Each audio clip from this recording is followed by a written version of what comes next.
Jaws was the second feature film of a then unknown Steven Spielberg, who has a love-hate relationship with the movie that made him famous. Jaws jump-started his career and helped make him a household name, but it was also a trial by fire for the young director. The production ran over schedule and over budget. The mechanical sharks constantly malfunctioned, and there was some animosity on the set between several of the leading actors, particularly with Robert Shaw and Richard Dreyfuss. However, despite all the hardships, Jaws became the first ever summer blockbuster. It shattered all box office records and truly made people afraid to go in the water. But that was then, and this is now. Does it still hold up nearly 50 years later?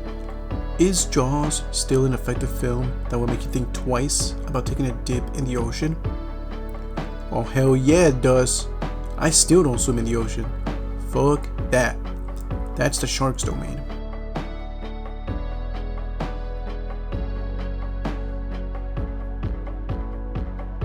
Loosely based on Peter Benchley's novel, Jaws takes place on the small town of Amity Island, a summer vacation spot. However, Amity has a big problem. There's a rogue great white shark that has staked the claim off the coast, and you guessed it, human beings are on its menu. The plot is meticulously structured, maintaining suspense and interest from beginning to end. The gradual revelation of the shark and the escalating tension are masterfully handled. Within the film's universe, the plot remains consistent and believable. The behavior of the shark and the reactions of the characters are plausible and aligned with the established world.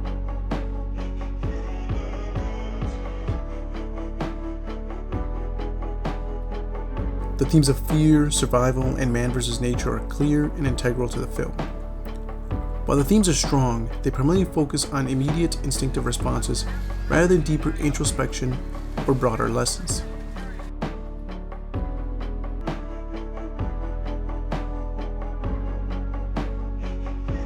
The cast of Jaws is packed to the gills with fantastic actors, with the leads putting in excellent performances. Roy Scheider is great as everyman hero Martin Brody.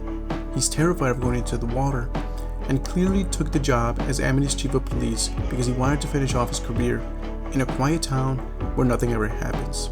When the shark attacks begin, Brody dutifully attempts to protect the denizens of Amity Island, but runs into red tape because of the town fathers. Robert Shaw is fantastic as Quint, a grizzled vet of World War II with a vendetta against every shark in the ocean. Richard Dreyfuss as Hooper serves as a perfect foil for Quint, young, wealthy, idealistic, and a big fan of sharks. The dynamic between these characters is electric, making for some memorable performances.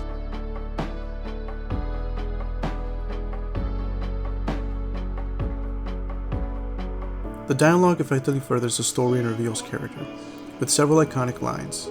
It fits the setting and situation perfectly, enhancing the believability of the film. Some of my favorite lines are, "I'm not gonna stand here and see that thing cut open and see that little Kintner boy spill out all over the dock."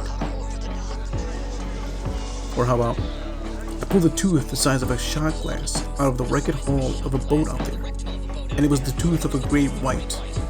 Or just simply, "You're gonna need a bigger boat."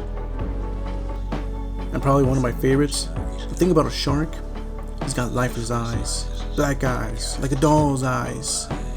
When it comes after you, he doesn't seem to be living until he bites you, and those black eyes roll over white.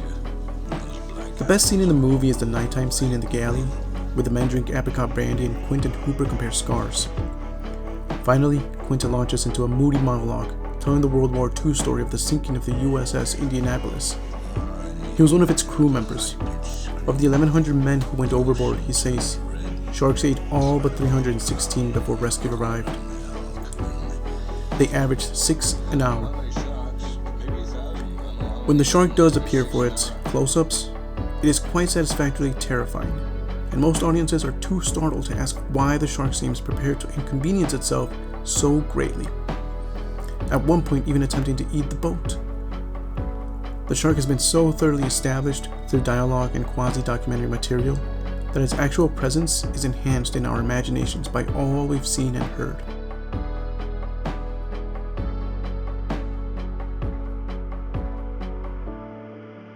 Spielberg's vision is clear and unified, creating a cohesive and suspenseful film. The film is executed flawlessly with no unnecessary scenes or elements.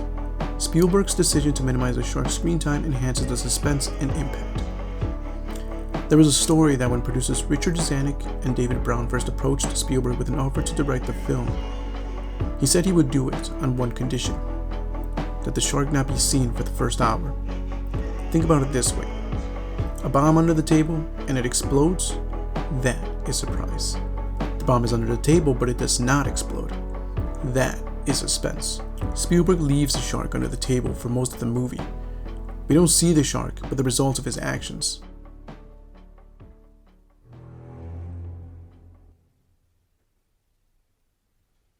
John Williams' score is iconic and perfectly complements the film, enhancing the tension and mood. The music starts slow and it increases in intensity as you can suspect that the shark is nearby or approaching.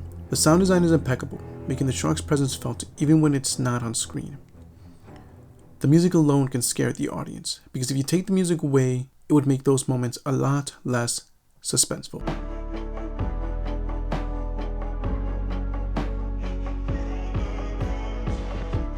The cinematography is consistent and helps the story effectively. The visual language is clear and engaging with creative camera work, such as the underwater shots and the use of floating objects to suggest an invisible shark. An example of this is when they shoot harpoons into the shark. Those harpoons are roped into yellow kegs, designed to tire the shark. As viewers, we see kegs, and not the shark. But the premise is that the shark is there.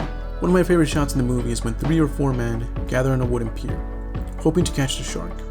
One has stolen his wife's beef roast to use as bait. They put a fearsome hook through the roast, fasten the chains to the pier, and toss in the bait. The shark simply pulls the end of the pier loosened from its moorings and drags it out to sea. Effective. Even more chilling is the next shot, in which we see the floating pier turn around and move back towards shore.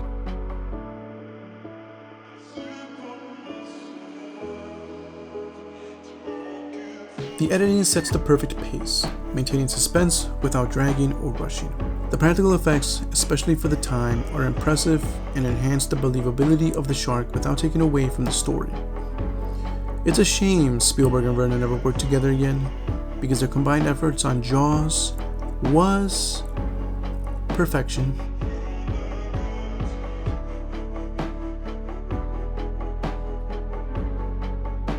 Jaws is a pioneering film that set a new standard for suspense and blockbuster filmmaking. It's a cultural touchstone, influencing countless films and remaining significant over the decades. It's believed that this film started a new era of blockbuster filmmaking. It was the first film to ever reach the $100 million number at the box office. But the way it achieved it was more impressive, and it is what redefined Hollywood's practices. For some reason, summer was usually for lesser quality films to be released, and those that were expected to make a lot of money were released during the winter.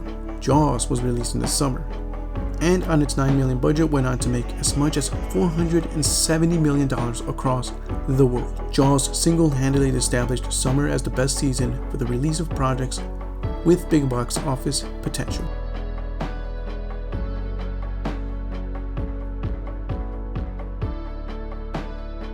The premise is original and intriguing, drawing audiences in with the promise of a thrilling adventure. Jaws keeps viewers engaged from start to finish, with high rewatchability and lasting entertainment value. There are stories of people trying to show their children or younger siblings this movie, and it gives them the same effect when it first came out in June 20th of 1975.